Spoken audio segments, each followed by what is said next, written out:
Hey, Pastor Steve Waldron. I hope you're having a great day or night in Jesus. Thank you so much for being with us. We're in a verse-by-verse journey through the book of Proverbs. Thanks for being with us. We're in lesson 52. And check out the other 51 lessons here on the channel. God's Book of Wisdom. I call it God's Book of Christian Living, even though it was 1,000 years before Jesus. The Bible knew what was coming, and it is fantastic, being truly furnished unto all good works. So we're in Proverbs chapter 18, verse number 8. And the very first verse we look at here is powerful. The words of a talebearer, somebody who goes and spreads gossip to somebody, are as wounds. And they go down into the innermost parts of the belly. I mean, it's a deep wounding. So be careful. Don't let your ears be garbage cans. It's in people that we like to hear garbage about other people. Just don't. We're all in sin, born in sin, shapen in iniquity, so to speak. Every time you got a finger pointed, you got three pointed back at you. Be careful. I'm reminded of that story of Augustine that, it wasn't Augustine. It was, who was the guy that baptized the animals? I'll think of it as I tell the story, probably. But anyhow, somebody came to confess and said, I've been gossiping about this person all over town. Said, what should I do? And he said, it's not Aquinas either. I don't know why I can't think of this guy's name right now. It's very famous. And somebody, if I can't think of it, you'll put it in the comments. I always appreciate that. But anyhow, he said, well, go take a goose down pillow, rip it up, and put it at the door of the church. Come back and see me in a week. So he did. He rips the pillow, puts the feathers out at the door of the church. And so he comes back and says, okay, I did it. And I went back, I'm here to see you after a week. He said, now go gather up all those feathers. He said, I can't. The wind's blown them who knows where. He said, that's what your words did. They went everywhere. So be very careful. Gossip. Social media has been in a lot of ways a detriment, at least my experiences with it. Verse 9, he also that is slothful or lazy in his work is brother to him that is a great waster. So laziness and wasting things are equated here. So don't be a waster. That's going to be a theme in parts of the book of Proverbs, but being slothful is as well. The sleep, is a door turning on its hinges, person sleeping. Verse 10, what a promise of God. The name of the Lord is a strong tower. Yes, the righteous runneth into it and is saved. Now you have to remember, this is time before bullets, before explosions, cannons. And so when you built a strong tower, maybe on the wall,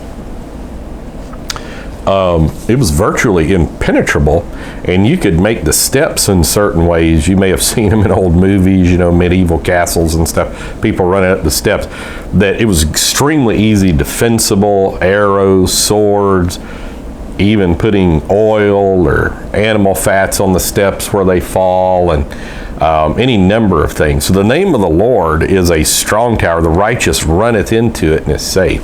So when you get in trouble, say the name of Jesus. That's what we need to do. Verse 11, the rich man's wealth is his strong city. Now notice the parallelism, strong tower, name of the Lord, and then a strong city. So rich man's wealth. It's been said in the Bible, wealth was defined by cattle and land, and as a high wall in his own conceit. So rich people, they just think, well, I'm rich, so I'm naturally smarter than you sometimes. And that's what social Darwinism was. And it's not always true. They may have been smart in one area, or they may have inherited it. But that doesn't mean they're overall smart. I've known some very, very poor people that were extremely smart and intelligent. They just didn't have money. Verse 12, before destruction, the heart of man is haughty. That kind of goes along with the rich man's wealth, an high wall in his own conceit. Heart of man is haughty or puffed up. And before honor is humility. So before you really get honored in God's honor, the type of honor that God gives, you have to have a lot of humility. Verse 13, so before destruction, the heart of man is haughty. Look at Nebuchadnezzar for classic example in the book of Daniel. Verse 13, he that answereth the matter before he heareth it, it is folly and shame unto him. I know what they should do. I know if I was them, I would have done that. Well, you don't know that because you may not know all the variables. So, to folly and shame unto him. Verse 14, the spirit of a man will sustain his infirmity. That's just strong will, the spirit, the innermost part of a man. But a wounded spirit, who can bear that? Sticks and stones may break my bones, words will never hurt me. But sometimes words do hurt people, and fiery darts of the wicked one, Satan's the accuser of the brethren, he uses people. So, wounded spirit, the innermost part of our being, who can bear that? Verse 15, the heart of the prudent, like prude, that's somebody who is judicious in their dealings. The heart of the prudent getteth knowledge. My people are destroyed for lack of knowledge. Isaiah, taken into captivity for lack of knowledge. Hosea, or vice versa. The heart of the prudent getteth knowledge, and the ear of the wise seeketh knowledge. You want to know, not just superficial knowledge either, real knowledge. Verse 16, a man's gift maketh room for him and bringeth him before great men. Now, a lot of people say, now your giftedness,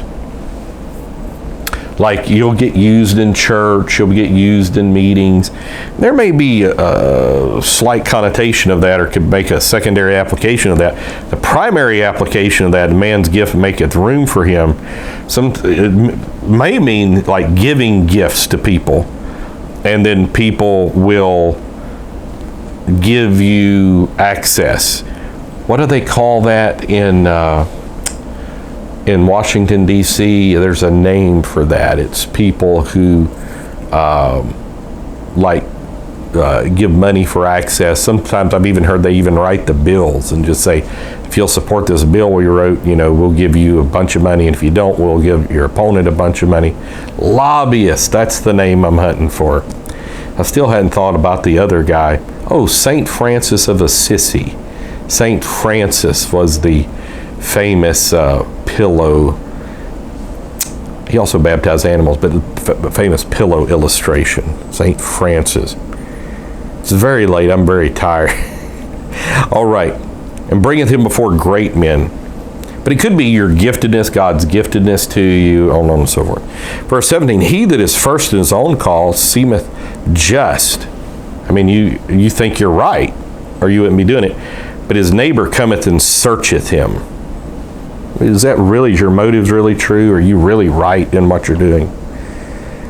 Verse 18 is so fascinating because you actually get into this in like Acts chapter 1 in the New Testament. The lot causeth contentions to cease and parteth between the mighty. In the high priest you had the Urim and the Thummim, and the lights and the perfection is what that means. And they could somehow determine the will of God. I've done some research in that in years past. It's all fascinating, but I think the final conclusion, they're not totally sure exactly how it worked. But then the casting of lots, that's even how the replacement Matthias for Judas Iscariot was done, through the casting of lots. People say after Pentecost, you don't see that happening. Just like fleeces before the Lord, you don't see that happening because you got the Spirit of God. And those that are led by the Spirit of God, they're the sons of God. You never find Paul casting lots to figure out where he should go. Like the ancient kings used to divine the liver to figure, should I go here or there? It's in Ezekiel, maybe Jeremiah as well. So the lot causes contentions to cease, parteth between the mighty. That's an Old Testament concept, a pre-Pentecost concept, I should say. Verse 19, a brother offended is harder to be won than a strong city. Somebody that gets offended. Great peace have they which love thy law, nothing shall offend them. Psalm 119 and 165. And their contentions are like the bars of a castle. They're not letting you inside. I'm offended. I've been hurt. I've got a wounded spirit. And you're not going to get me to think rationally and live for God. I'm going to have bitterness. In Hebrews chapter 12, I'm going to have wrath. I'm going to have strife, on and so forth. Verse 20, a man's belly shall be satisfied with the fruit of his mouth. That's talking about just speaking well. A lot of what we call name it and claim it people. I mean, there may be some truth to that too. We're in the image of God. God said, God said, God said. And we're in the image of God. But it's really that he talks well. And with the increase of his lips shall he be filled. This means you're a great salesman, is basically what it's saying.